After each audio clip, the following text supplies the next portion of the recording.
કેશોદની શાક માર્કેટ બની ખંડેર, પાલિકાની બેદરકારી સામે લોકોમાં રોષ।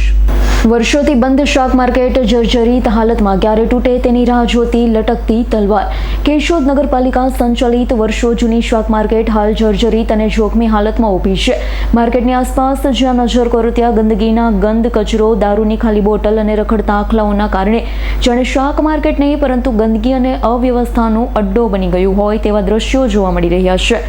એક તરફ જર્જરિત માર્કેટ લટકતી તલવારની જેમ જોખમ ઊભું કરી રહી છે તો બીજી તરફ તેનો યોગ્ય ઉપયોગ નહીં થવાના કારણે શાકભાજીના વેપારીઓ જાહેર રસ્તા ઉપર અડિંગો જમાવી રહ્યા છે। સિવિલ હોસ્પિટલ પાસે સાયલેન્ટ ઝોન છતાં પાથરણા વાળાઓનો અડિંગો। કેશોદની સરકારી સિવિલ હોસ્પિટલ નજીક સાયલેન્ટ ઝોન હોવા છતાં રસ્તાના આસપાસના વિસ્તારમાં પાથરણા વાળા તથા શાકભાજીના વેપારીઓ બેસી જતા હોવાના કારણે અવ્યવસ્થા સર્જાઈ રહી છે।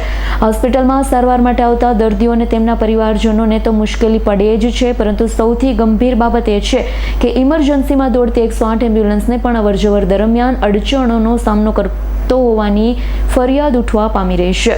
એક તરફ વર્ષોથી શાક માર્કેટ બંધ અને જર્જરિત હાલતમાં, ત્યારે બીજી તરફ જાહેર માર્ગ અને હોસ્પિટલ નજીક વેપારીઓને બેસવાની ફરજ પડી, ત્યારે તંત્રની કામગીરી સામે પણ સવાલ ઉઠી રહ્યા છે। જાહેર સુવિધા માટે બનેલી માર્કેટનો ઉપયોગ ક્યારે શરૂ થશે?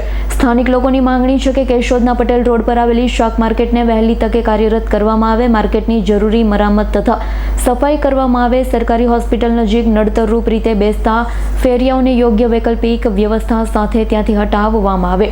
હવે જોવાનું એ રહ્યું છે કે કેશોદ નગરપાલિકા અને સંબંધિત તંત્ર ગંભીર સમસ્યા અંગે ક્યારે આંખ ખોલે છે કે પછી કોઈ મોટી દુર્ઘટના બને તેની રાહ જોવામાં આવશે।